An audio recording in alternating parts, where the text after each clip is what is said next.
Welcome to Screw the Commute, the entrepreneurial podcast dedicated to getting you out of the car and into the money.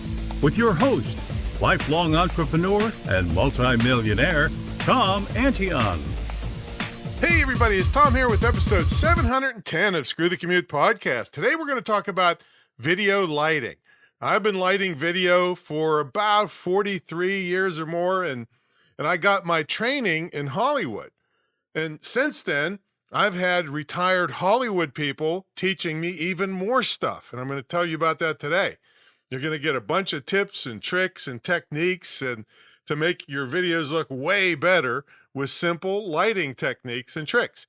And I'm also going to include a technique to make you look 20 years younger instantly, and it will just knock your socks off. All right, I hope you didn't miss episode 709. That was Tom Poland. He has a webinar method to get constant leads coming in for yourself.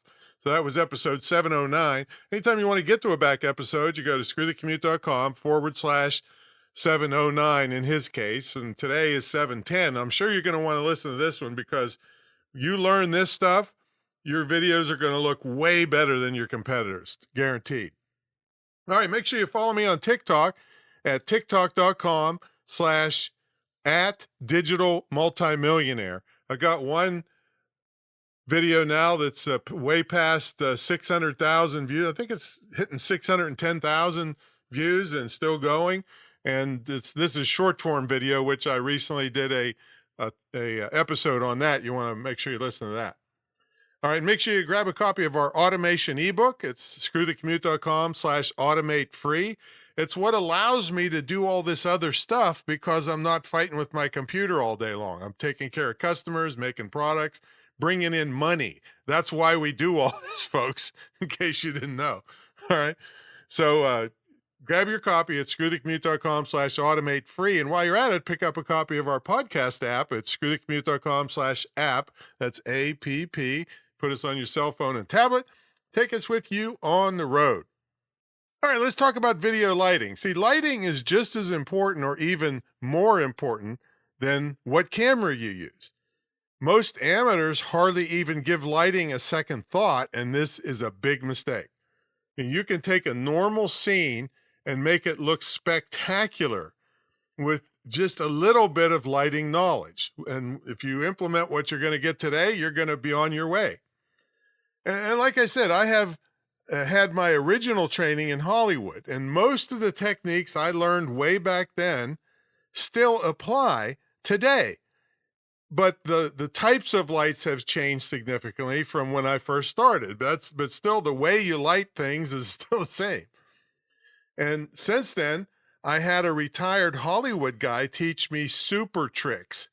And one of them I'm going to tell you about later will literally take 20 years off your face instantly. and it might cost you, let's see, a whopping $2 purchase at Walmart to make it happen. Okay, so that'll be a little bit later. But, let me go ahead and tell you about this retired Hollywood guy who worked for me. See, I had an ad in Craigslist for a part-time video editor. And it was like, I don't know, $10, $12, $13 an hour or something. So this guy responded to the ad and included a link to his video demo reel. In other words, showing me what he could do, right? Now, this demo reel had every celebrity you ever heard of on it. So I figured somebody was just pulling my leg, so I deleted it, all right? And then he started emailing me through Craigslist wanting to apply for the job. And I kept just deleting the emails, figuring someone's messing with me. So after a couple of weeks, now it's no secret where I am because of the Great Internet Marketing Retreat Center. So after a couple of weeks of this, I get a knock on the door at the retreat center, and it was the guy that was emailing me. And he said, please wait, before you slam the door on me, he said, look, listen to my story. I'm retired from Hollywood where I was a celebrity promo director. And I retired and I wanted to move as far away from Hollywood as I could because I have a 16-year-old daughter and I did not want her growing up there. I wanted her to be in a better environment. So we moved here to Virginia Beach. And the guy was kind of sounding credible, believable. Now, I can't recall exactly, but I think he showed me either People magazine or the Hollywood Reporter that covered his divorce. Okay, so I'm thinking, wait, whoa, this guy's real. But I'm still kind of skeptical at this point. And then he said, I want to get into pro speaking, and I researched and learned that you were the guy that could help me. And on the other hand, I think I could help you with your videos. In fact, what he said was, you look like crap on video, and I'll make you look better than you ever have. Well, that was it. I said, come on in. And he was with me for about a year, teaching me every advanced trick in the book on lighting. Now, I'll never be him, but I'm damn good at it now. All right, so let's get back to what you're here for. Well, the first thing I'll talk about is lighting fixtures. You can go super cheap here and still light things beautifully. And I'll start out with professional grade stuff that you can pick up super cheap, and I'm going to tell you the pros and cons. Now, my favorite light of all time is what I learned on in Hollywood. It was a Lowell Totalight. Lowell, Lowell, is a professional grade brand. The Totalight was really small, but I mean, it was like indestructible. I mean, I used them on a video shoot one time. It was really tiny, but I was in a giant warehouse, and the machine I was shooting was 30 feet tall, and one light lit the whole thing up. All right. And it's virtually indestructible. I put it in my checked luggage, and it made it to the destination in perfect condition. And you can pick these up. I checked today on eBay for 20 to 30 bucks, including shipping. And there's a ton of them on it. All right. Now I do have to tell you the downside of these. The downside is that it's tungsten light bulbs, and they put out enormous amounts of heat. Now, if you're cold all the time, you might like that. And you also need a good electrical circuit and real quality extension cords to run the lights on different circuits if you get more than one, because you don't want to blow your breakers out. And the bulbs are expensive, and you never touch them with your fingers. The oil in your hand could cause them to burst. So anyway, you can pick them up cheap. They're indestructible, but those downsides may, cancel it out for you. Now, on the other hand, the new Totalights that are slightly bigger, but they sell new for like 350 bucks. Now, you're not going to have any of these other problems. I mean, and you might find some used at 150 to 200 I saw on eBay. But see, LED lights don't use much electricity, and they don't put out any heat. So this is a big deal for summertime shooting, so you aren't sweating all over the place from the tungsten lights. So there's a professional grade light you can get, but if you don't want the tungsten and the heat and the electrical problems, then you got to spend a little more to get the LED version, if you want that. All right, you don't have to do that at all. I mean, I've lit scenes with a clip-on shop light for $3 from Walmart with a regular bulb in it. Okay, so you can really do this cheaply if you want to. All right, now let me take a little sidebar here. See, in most cases, soft light without harsh shadows is more pleasing to look at. See, if you point that Totalight right at yourself, oh my God, it's like flipping on a switch and the sun appears in your office or your home studio. It is really, really bright. So there are accessories like umbrellas that mount to where the light is diffused through like a cloth umbrella or bounced off a silver foil type umbrella. Now, the next, so that's a little sidebar. Diffused light is usually better. Now, the next one kind of light is called a soft box. This is where a light is mounted behind a large thing that kind of looks like a tent, with the light going through a handkerchief type material, which would like represent the bottom of a tent, but it's sideways or it's pointed at you. And from now on, I'll be just talking about LED lights. I mean, you can use these cheap tungsten lights. You can go get shop lights, the old style, for now. They used to be $7. Now they're 12 or 13 bucks, including the bulb at Home Depot. So you can do that if you want. But for now, I'm just going to be talking about LED lights. And just know that whatever I talk about can be found cheaper, like the Total light I was just telling you about, if you don't mind the heat, extra electricity, and the cost of the bulbs. Okay, the next one that I'm sure you have seen that's come around recently, and that is called the ring light. This is a really handy light, but it has some serious drawbacks if you wear glasses, and I'm going to tell you how to fix that. So let's start with you not wearing glasses. Well, many of these lights have a mount in the middle of the ring for a cell phone. Sometimes there's two mounts there for two cell phones. Also, many of the younger people especially like the circular light being reflected in their eyeballs, all right? So this light is handy, it's very portable, it's frequently dimmable for the intensity of it, and it doesn't cause any heat, so it's worth having one around. Now, the problem comes with those lights if you wear glasses. And unless you do what I'm going to tell you, you're going to have ring lights reflecting off your glasses right back into the camera, making you look like some kind of alien. Okay, so what do you do about this? All right, well, here's what you do. If you have a ring light and you wear glasses, you mount your camera on a separate tripod so that the lens of the camera is even with your eyes. Then you raise the ring light on its separate stand as high as you can and tilt it down towards you. Now the light is hitting your glasses at a steep angle, which means that the light reflects off your glasses, but it's going to bounce down towards the floor and not into your camera lens. Now, this tip, folks, is gold, okay? Hardly anybody knows this. So make sure if you're using a ring light and you wear glasses, you use that tip. A separate tripod with your camera at eye level, the ring light up higher, tilted down, and you're good to go. And remember, I'm going to show you later how to take 20 years off your face. All right. Okay, let's talk about shadows. And you say, well, oh, wait a minute, Tom, I thought we were talking about lights here, not shadows. Well, shadows are what add character to your scene. So let me tell you how it works when you light a person. And I'm going to give you a link later to, you also want to light your backgrounds, and making shadows and lights on them makes a gorgeous scene, and you can get rid of all these stupid electronic zoom backgrounds, which most of the time make you look just stupid because it's not natural. Just don't get me started on that. Okay. All right, so let me tell you about lighting a person. Now, what do you think is the number one place we concentrate on when lighting a person? I don't see any hands going up out there, all right? Well, it's the nose. The nose.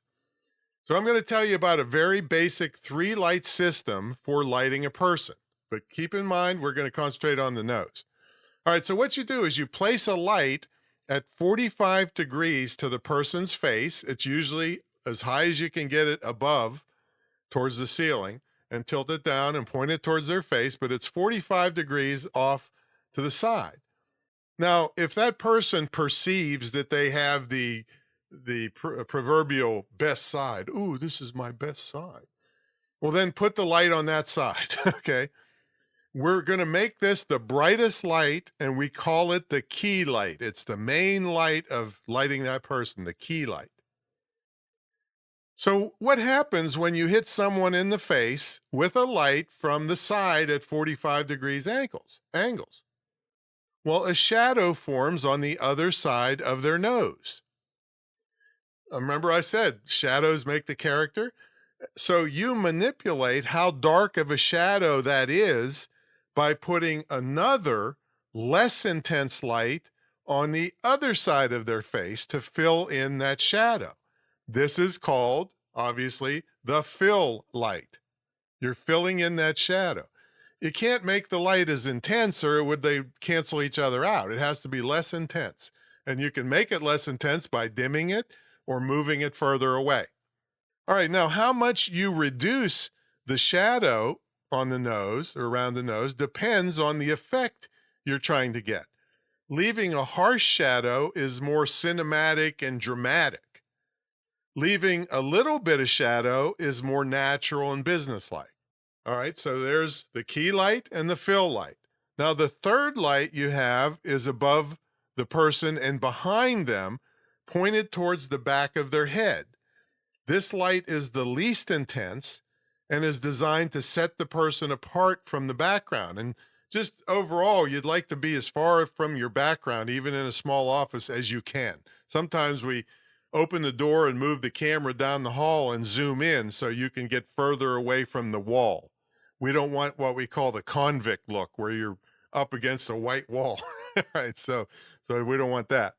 Now, this backlight, a lot of times if you see the award shows and really watch the stars, you can see like hitting on the back of their shoulders and their heads, even though they're 40 feet away from the background, they still want to set them apart. And that's what a backlight is. Now, if I only had two lights, the backlight is the one I'd leave out. I definitely need the fill light and the key light.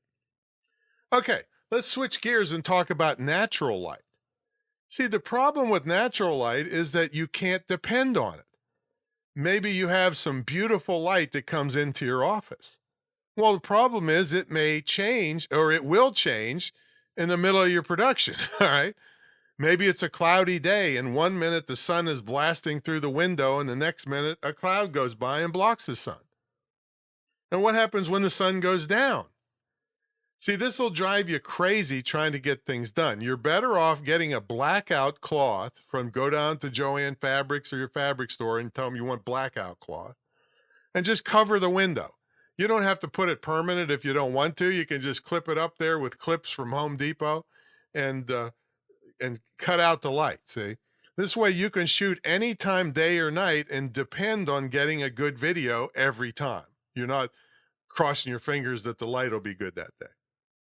All right, now earlier I mentioned soft and diffused light is the most pleasing. Well, if you're planning to shoot outdoors, the absolute best time is when you have an overcast sky. There's no better diffuser or 1,000-mile softbox, all right, than an overcast sky. See, if it's a sunny day, it causes all kinds of problems with harsh shadows and squinting and sweating. And now there's ways around all this, and I'll be glad to teach them to you if you want to come to one of my video weekends. And I'll put the link in here for it. It's screwthecommute.com/video weekend, I believe. You got to take special precautions if you're shooting outside. And in addition to that, we're not talking about audio today, but you do have wind and birds and dogs and everything else making noise. So that's for another time. And don't forget, the tip on taking off 20 years is coming soon. All right. Now, the next topic, I don't want you to get too whacked out on. I just want you to know it exists, and it's called color temperature. See, I'm not going to go into this too deep, but just jot down and remember these two numbers, 3200K and 5600K. Now, don't ask me why, but light has a temperature to it listed on what is called the Kelvin scale. I have no idea. I don't pretend to know the science behind this, just the practicality of knowing what kind of color light I want. Now, do you remember the kind of yellowish light? It would have like a yellow tint from an older light bulb. Well, that's 3200K, and that's considered warm light.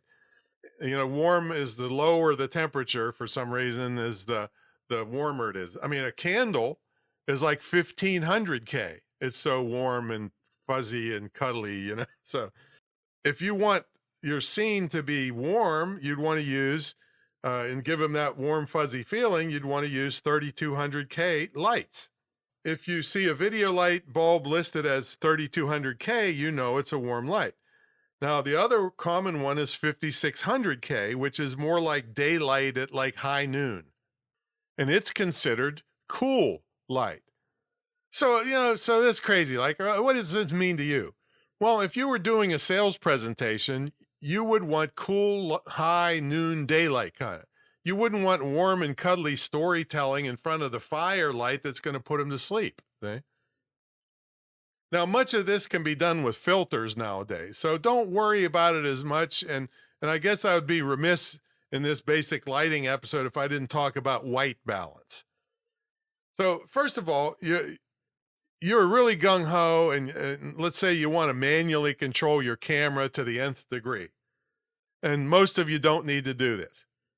Virtually all cameras you would ever use have automatic white balance. So what's white balance? Well, in the most simple terms, it's that after you set up all your lights, that the things that are white actually look white to the camera. Okay. Maybe you mixed up two different lights, one warm and one cool. Well, don't worry. Most cameras will figure it out and give you an acceptable video. I didn't say great video, but certainly acceptable. But actually, my Hollywood guy taught me that the only thing that really matters is your flesh tone. See, maybe a white mug looks white, but if your face looks green, then you messed up. Okay. It's not going to matter too much if the drapes don't show up their exact color, but if your face looks weird, well, that's, not good. Mine looks weird even when the white balance is on, all right? But that's a different story. Now, one of my advanced tricks that I learned from the Hollywood guys is much too deep for our discussion, but he taught me you can get a set of cards that are different colors, like off-white and blue and green. And he taught me to trick the camera to adjust all its colors by, let's say, holding up a blue card and telling the camera it's white. All right. The camera's going to adjust all its colors thinking that blue is white and make a more cool scene. I think it might be backwards then. I forget. Again, it's too deep for this discussion, but it's a great example of learning from a real pro. All right, now let's talk about lighting your background. This is there's a video you must watch on YouTube. It's about 9 minutes long, and it's the way you find it. You go to you YouTube Tom Antion, and then lighting with cookies. And I'm not kidding. All right, the device that we're talking about here is called a cookie, short for the term cucaloris from Hollywood, and so in the theater. So just type in Tom Antion lighting with cookies, and it's going to show you how to do beautiful, gorgeous lighting effects with a piece of cardboard and a cheap light. Okay. Oh, it's just gorgeous. If you went to buy the piece of cardboard at the video place, $80. I show you on the video how to make it with an X-Acto knife. And that's it. All right.